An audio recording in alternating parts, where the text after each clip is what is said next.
Sudden, forever on fire. Bus ದರ ಏರಿಕೆ ಟೀಕಿಸಿದ ಬಿಜೆಪಿಗೆ ಕಾಂಗ್ರೆಸ್ ನಾಯಕರು ಕೌಂಟರ್ ಕೊಟ್ಟಿದ್ದಾರೆ.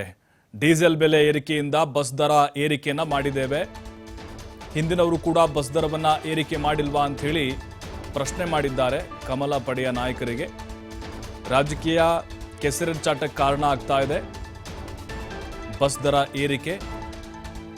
ಈಗ ನಿಮ್ಮ ಸರ್ಕಾರದ ಅವಧಿಯಲ್ಲಿ ಏನೆಲ್ಲ ಆಗಿದೆ, ನೀವು ರೇಟ್ ಜಾಸ್ತಿ ಮಾಡಿಲ್ವಾ ಅಂತ ಕಿಡಿಕಾರಿದ್ದಾರೆ. ಆರ್ ಅಶೋಕ್ ಅವರು ಸಾರಿಗೆ ಸಚಿವರಾಗಿದ್ದಾಗ ಎಷ್ಟು ಬಾರಿ ಏರಿಕೆ ಮಾಡಿದ್ದಾರೆ, ಕೇಂದ್ರದವರು ರೈಲ್ವೆ ದರ ಏರಿಕೆ ಮಾಡಿಲ್ವಾ ಅಂತ ಹೇಳಿ ಸಿದ್ದರಾಮಯ್ಯ ಪ್ರಶ್ನೆ ಮಾಡಿದ್ದಾರೆ. ಕೇಂದ್ರ ಮನಸ್ಸು ಮಾಡಿದ್ರೆ ಡೀಸೆಲ್ ಅನ್ನ 30 ರಿಂದ 40 ರೂಪಾಯಿ ಕೊಡಬಹುದು. ಬಿಜೆಪಿಯವರು ಜಿಎಸ್ಟಿ ಬಗ್ಗೆ ಯಾಕೆ ಪ್ರತಿಭಟನೆ ಮಾಡಲ್ಲ, ಯಾಕೆ ಬೀದಿಗಿಳಿಯಲ್ಲ? ಬಿಜೆಪಿಯವರು ಚರ್ಚೆಗೆ ಬಂದರೆ ಮಾತನಾಡೋಣ ಅಂಥೇಳಿ ಸಚಿವ ಸಂತೋಷ್ ಲಾಡ್ ಸವಾಲ್ ಹಾಕಿದ್ದಾರೆ. ಇತರ ರಾಜ್ಯಗಳಿಗೆ ಹೋಲಿಸಿದ್ರೆ ಕರ್ನಾಟಕದ ಬಸ್ ದರ ಕಡಿಮೆ ಇದೆ, ಗ್ಯಾರಂಟಿಗೂ ಬಸ್ ದರ ಹೆಚ್ಚಳಕ್ಕೂ ಯಾವುದೇ ಸಂಬಂಧ ಇಲ್ಲ. ವಿರೋಧ ಪಕ್ಷದವರನ್ನ ಕೇಳಿ ಗ್ಯಾರಂಟಿ ನಿಲ್ಲಿಸೋಕ್ಕಾಗಲ್ಲ. ಮಂಡ್ಯದಲ್ಲಿ ಸಚಿವ ಚಲುವರಾಯಸ್ವಾಮಿ ಸಮರ್ಥನೆ ಮಾಡಿಕೊಂಡಿದ್ದಾರೆ.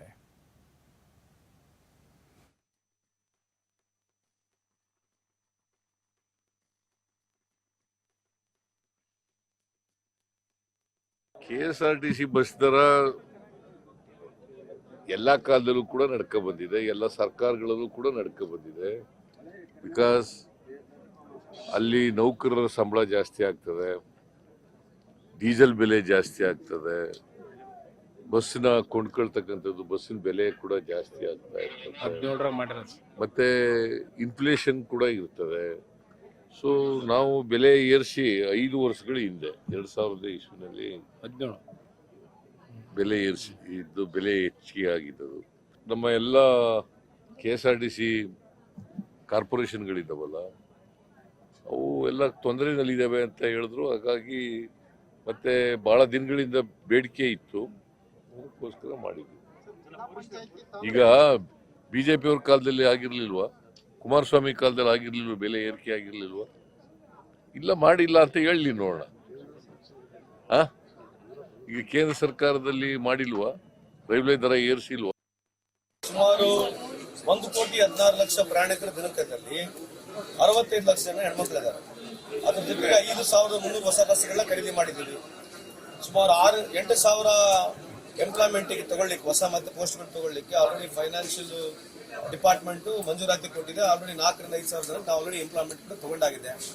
ಹೊಸ ಬಸ್ಗಳು ಮಾಡಬೇಕು, ಹೊಸ ಜನರನ್ನ ತಗೋಬೇಕು. ಹಂಗಾಗಿ ಈ ದರ ಏರಿಕೆ ಇರ್ತಕ್ಕಂಥದ್ದು ಏನು ಅನ್ಸೈಂಟಿಫಿಕ್ ಆಗಿ ಮಾಡಿರ್ತಕ್ಕಂಥದ್ದು ಒಂದಲ್ಲ. ಇವತ್ತೇನು ಬಿಜೆಪಿಯವರು ಈ ದರ ಏರಿಕೆ ಬಗ್ಗೆ ಮಾತನಾಡ್ತಿದ್ದಾರೆ, ಸ್ವಲ್ಪ ಏನಾನ ಅವ್ರು ಇದ್ರ ಬಗ್ಗೆ ಚರ್ಚೆಗೆ ಬಂದ್ರೆ ಮಾತಾಡೋಣ. ನಾನು ಬಹಳ ಸಲ ಮಾತನಾಡಿದ್ದೀನಿ. ಯಾಕೆ ಆಗ್ತಾ ಇದೆ ಅಂತಂದ್ರೆ, ಕೇಂದ್ರ ಸರ್ಕಾರ ಮನಸ್ಸು ಮಾಡಿದ್ರೆ ಅವರು 40 ರೂಪಾಯಿಗೆ 30 ರೂಪಾಯಿ ಕೊಡ್ಬೋದು. ಇವತ್ತು ಕೇಂದ್ರ ಸರ್ಕಾರ ಮನಸ್ಸು ಮಾಡಿದ್ರೆ ಡೀಸೆಲ್ ಪೆಟ್ರೋಲ್ 40 ರೂಪಾಯಿಗೆ 30 ರೂಪಾಯಿಗೆ ಕೊಡ್ತಕ್ಕಂಥ ಸಾಧ್ಯತೆ ಇದೆ. ಯಾಕೆ ಹೇಳ್ತಾ ಇದ್ದೀನಿ ನಿಮ್ಮ ಮಾತಂತಂದ್ರೆ, ನಾವು ನಮ್ಮ ಅವಧಿಯಲ್ಲಿ ಸರ್ಕಾರದ ಅವಧಿಯಲ್ಲಿ ಮನಮೋಹನ್ ಸಿಂಗ್ ಅವರು $103 ಒಂದು ಬ್ಯಾರಲ್ ಖರೀದಿ ಮಾಡ್ತಾ ಇದ್ರು.